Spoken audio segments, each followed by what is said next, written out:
All right.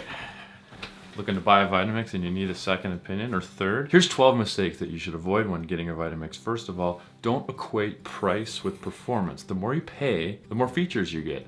Blend quality is the same across the board. Did I say 12 mistakes? We're doing 10.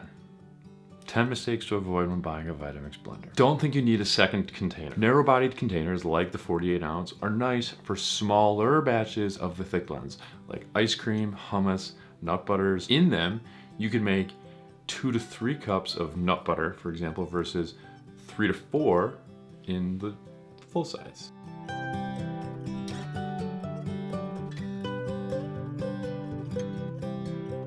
Aside from the really thick blends, a secondary container might be helpful for grinding dry grains, special diets, nut-free, gluten-free, kosher, or blending tiny batches of really thin blends like baby food, salad dressings, spice grinds, chutneys. But if you're not doing any of those today, then you should hold off and take a minimalist approach. And still you might be thinking, I'm worried that the low-profile 64-ounce container is too big for me. For 1 cup of nut butter, the low-profile 64-ounce container is not gonna work. But for everything else, it works great. Just add liquids first, add enough liquids, and if it's still not working very well, you can use the tamper. Keep in mind that we've made frappuccinos as small as 12 ounces in this container.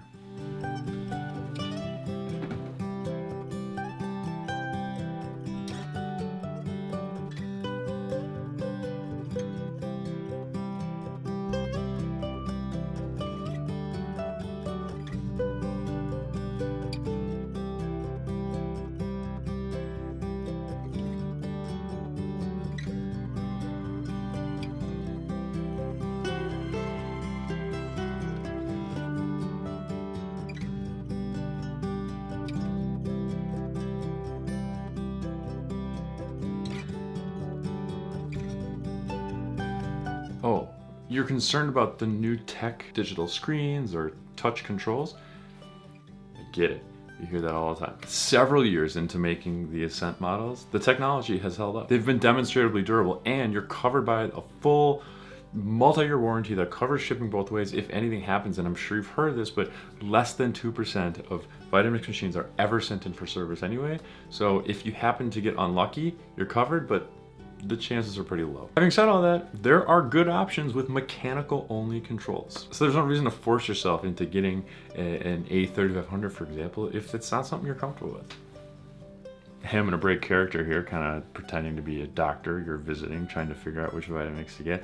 If you're appreciating this video, if it's helpful, smash the like button or the subscribe button. It really helps us with these videos and the work that we're doing. Thank you. Okay, so I saw a few bad reviews talking about non-responsive containers and weird error codes. Like, what do I do about that? Absolutely, those reviews are gonna be out there, and it's a good thing that they are. But you're here now, and at this point, don't let that stop you from getting a Vitamix.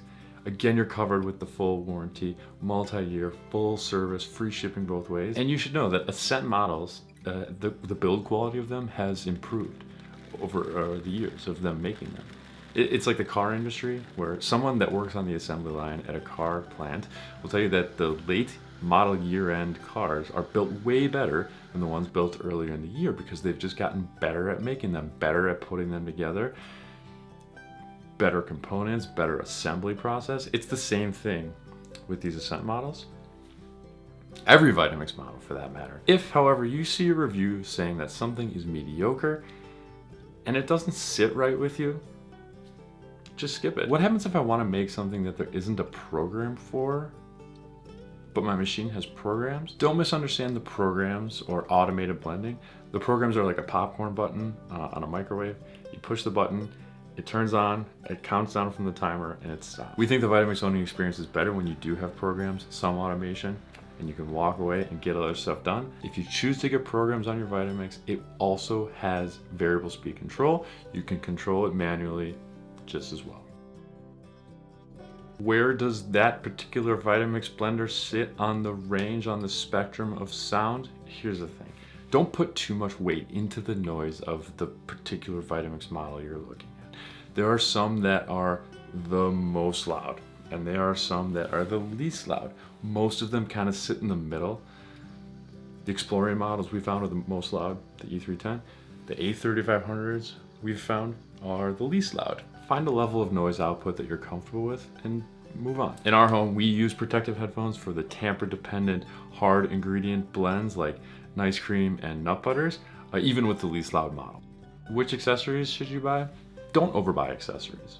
You're best taking a minimalist approach. If you want to add on an underblade scraper, we like the red silicone spatula as an underblade scraper. We think it's the best for that job. You might feel like you need a dry grains container only if you're grinding your dry grains today. Nut butters are made in a wet container. Generally, you're going to be best with a minimalist approach, but there are some bundles that get you some value, and in a lot of cases, those are a good pick too. Does a 2.2 horsepower motor blend better than the 2.0 horsepower motor? Don't read too much into the power. The motors are all basically the same. The difference is the build and its ability to generate power within the housing. But all the Vitamix blenders are reverse engineered to deliver the same results. So you're gonna get a smoothie that's equally smooth and luscious and creamy no matter what machine you get. No matter if you get the one that's $700 or $800 all the way down to $300. Oh, certified reconditioned? Yeah, they're amazing. Don't discount certified reconditioned. They're a pretty great value. They're like new. You get a brand new container. They're great for the environment. They keep blenders out of a landfill. You get the same warranty, full service, free shipping both ways. We love certified reconditioned for sure. Yeah. Did you know that all Vitamix employees get a Recon Vitamix as a perk of working for the company? So get what you can afford. If you can afford the best one, the A3500, you should get it. It's got the best user experience by far, most compatibility. It'll be worth it. You won't be disappointed. But if you can't afford that one, don't get it. You can get one for half the price. Our time is running out, but there's one last thing, and that's sunk costs. Don't get stuck on them. Maybe you found a special price on a Vitamix that you just can't get excited about. Or maybe you plan to use your blender till it dies, no matter how much you loathe that Vitamix alternative. Would you choose the situation that you have now?